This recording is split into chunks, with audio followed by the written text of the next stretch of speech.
వినియోగదారుడికి కేవలం 160 రూపాయలు కిలో చొప్పున అందిస్తున్నాం. అదేవిధంగా సూపర్ ఫైన్ రైస్ క్వాలిటీ 49 రూపాయలు కోటి, 48 రూపాయలు కోటి. ఆ రైస్ కూడా ప్రతి ఒక్కరికి అందుబాటులో ఉంచేటట్టు రోజుకి 391 క్వింటాళ్ళు మెట్రిక్ టన్నులు దాదాపు మాకు ఉన్న స్టాక్ని మేము బేస్ చేసుకుని రాష్ట్ర వ్యాప్తంగా ఈ రోజున 125 క్వింటాళ్ళ కందిపప్పు ప్రతిరోజు అందుబాటులో ఉంచేటట్టు మేము ఒక నిర్ణయం తీసుకుని వినియోగదారులకు అందిస్తున్నాం. వీటితో పాటు మేము రాబోయే రోజుల్లో ఖచ్చితంగా వీళ్ళందరికీ కూడా పంచదార కానివ్వండి, కందిపప్పు కానివ్వండి, రాగి కానివ్వండి, మిల్లెట్స్ కానివ్వండి, ఇవి పంపిణీ చేయాలని ఒక ప్రణాళిక సిద్ధం చేసుకుంటున్నాం. మనస్ఫూర్తిగా ఈ పండగ వాతావరణంలో ప్రతి ఒక్కరు పాల్గొనాలని గౌరవ శాసనసభ్యులు ఈరోజు ఏ విధంగా ప్రసాద్ గారు వచ్చి ఈ కార్యక్రమంలో పాల్గొన్నారు, జిల్లా యంత్రాంగం అంతా కలిసి వచ్చిందో, కలెక్టర్ గారికి వాళ్ళ సిబ్బంది అందరినీ జిల్లా యంత్రాంగానికి మనస్ఫూర్తిగా నేను ధన్యవాదాలు తెలుపుకుంటున్నాను. ఈ కార్యక్రమాల్లో పాల్గొనాల్సిన బాధ్యత మనకి ఎందుకు ఉందంటే, రైతు బజారుల్లో ఈ పంపిణీ చేస్తున్నప్పుడు మనందరం కూడా ప్రజాప్రతినిధులుగా ప్రజలకి అర్థమయ్యే విధంగా, తెలిసే విధంగా అందరూ కూడా ఈ సౌకర్యాన్ని ఉపయోగించుకునే విధంగా ముందుకు రావాలి. సో ఈ కార్యక్రమాల్లో పాల్గొని విజయవంతం చేసినందుకు, మమ్మల్ని ఆహ్వానించినందుకు పెద్దలు గద్దె రామ్మోహన్ గారికి, అదేవిధంగా ఇక్కడ ఉన్న పార్టీ నాయకులందరికీ కూడా మనస్ఫూర్తిగా నేను ధన్యవాదాలు తెలుపుకుంటున్నాను. భవిష్యత్తులో మేము చేయబోయే కార్యక్రమాల్లో రైతుకి ఖచ్చితంగా న్యాయం జరుగుతుంది, వినియోగదారుడు కూడా అదేవిధంగా సరైన ధరల్లో నాణ్యమైన సరఫరా చేసే విధంగా సరుకులన్నీ కూడా మేము అందిస్తాం. దీంతో పాటు మేము రాష్ట్ర వ్యాప్తంగా ఎక్కడ కూడా పొరపాటు జరగకుండా మా పబ్లిక్ డిస్ట్రిబ్యూషన్ సిస్టంలో సామాన్యులకి అందించాల్సిన రైస్ని ఎక్కడ కూడా పొరపాటు జరగకుండా, అవకతవకలు జరగకుండా అందించే బాధ్యత కూడా మేము తీసుకుని అన్ని ప్రాంతాల్లో మేము దాడులు చేసుకుంటూ ఎక్కడ కూడా పొరపాటు లేకుండా మిల్లర్స్ అందరినీ కూడా సహకరించమని నేను కోరడం జరిగింది. దానికి వాళ్ళు మనస్ఫూర్తిగా ముందుకొచ్చారు.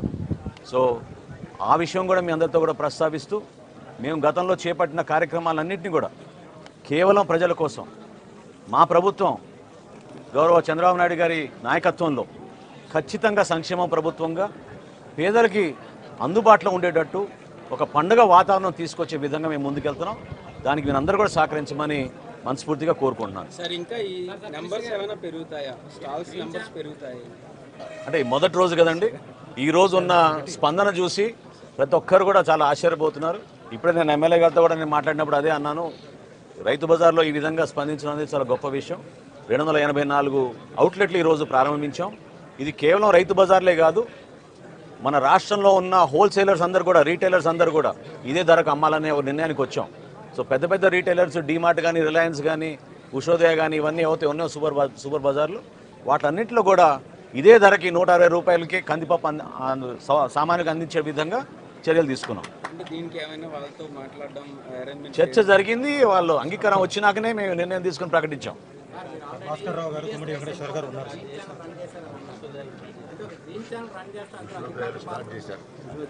ఏమండి,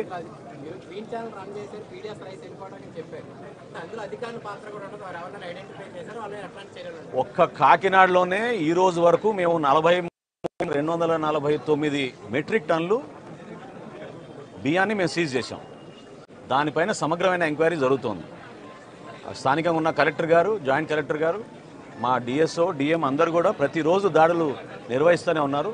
43,000 మెట్రిక్ టన్నులు ఒక కాకినాడలోనే జరిగిందంటే ఏ విధంగా రాష్ట్ర వ్యాప్తంగా వీళ్ళు గ్రీన్ ఛానల్ మెయింటైన్ చేసుకుని ముందుకెళ్లారో మీ అందరికీ తెలుసు. ఇందులో ఆశ్చర్యకరమైన విషయం ఏంటంటే, కొంతమంది ఐపీఎస్ అధికారులు, నాకున్న సమాచారం ఒక 5 ఐపీఎస్ అధికారులు కూడా దీంట్లో ఇన్వాల్వ్ అయ్యారు. సో ఖచ్చితంగా దీనిపైన సమగ్రమైన విచారణ జరిపిస్తాం. ఎవరైనా సరే దీనిపైన బాధ్యత తీసుకోవాల్సిన అవసరం ఉంటుంది. కాబట్టి నిజాయితీగా పనిచేసి పేదల కోసం అందించాల్సిన ధాన్యాన్ని, బియ్యాన్ని ఏ విధంగా వీళ్ళు కొల్లగొట్టారో దానిపైన ఖచ్చితంగా మేము యాక్షన్ తీసుకుంటాం.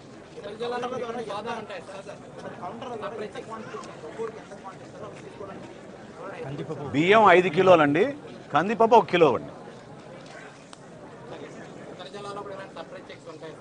జరుగుతూనే ఉన్నాయండి, జరుగుతూనే ఉన్నాయి. ప్రతి జిల్లాలో కూడా జరుగుతున్నాయి. విజిలెన్స్ అధికారులు అప్రమత్తంగా ఉన్నారు, రెవెన్యూ శాఖ అప్రమత్తంగా ఉన్నారు. ఖచ్చితంగా దీనిపైన సమగ్రమైన విచారణ జరిపే విధంగా క్షేత్రస్థాయిలో ఎక్కడ కూడా పొరపాటు జరగకూడదు. పీడిఎస్ సిస్టమ్ ద్వారా అందించాల్సిన బియ్యాన్ని పేదవాడికి అందించాలి. అంతేగాని దళారుల కోసం కొంతమంది రాజకీయ నాయకులు వాళ్ళు వేల కోట్లు సంపాదించిన దాన్ని మాత్రం మేము ఖచ్చితంగా దానిపైన సీరియస్ యాక్షన్ తీసుకుంటాం. సారీ అమ్మా వన్స్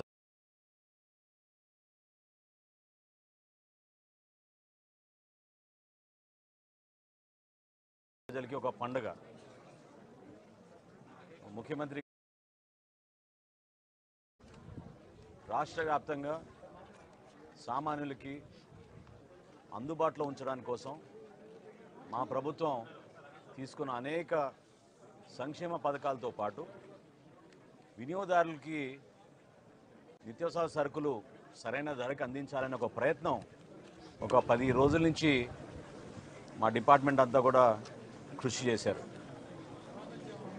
అనేక ప్రాంతాల్లో రైతుల గురించి మేము కలిసినప్పుడు వాళ్ళ సమస్యలు మేము అర్థం చేసుకున్నప్పుడు ఉప ముఖ్యమంత్రి గారు పవన్ కళ్యాణ్ గారు కాకినాడలో కూడా మేము రైతులకి ధాన్యం కొనుగోలు విషయంలో అన్యాయం జరుగుతున్న దానిపైన ఆ రోజు కూడా మేము పోరాటాలు చేశాం.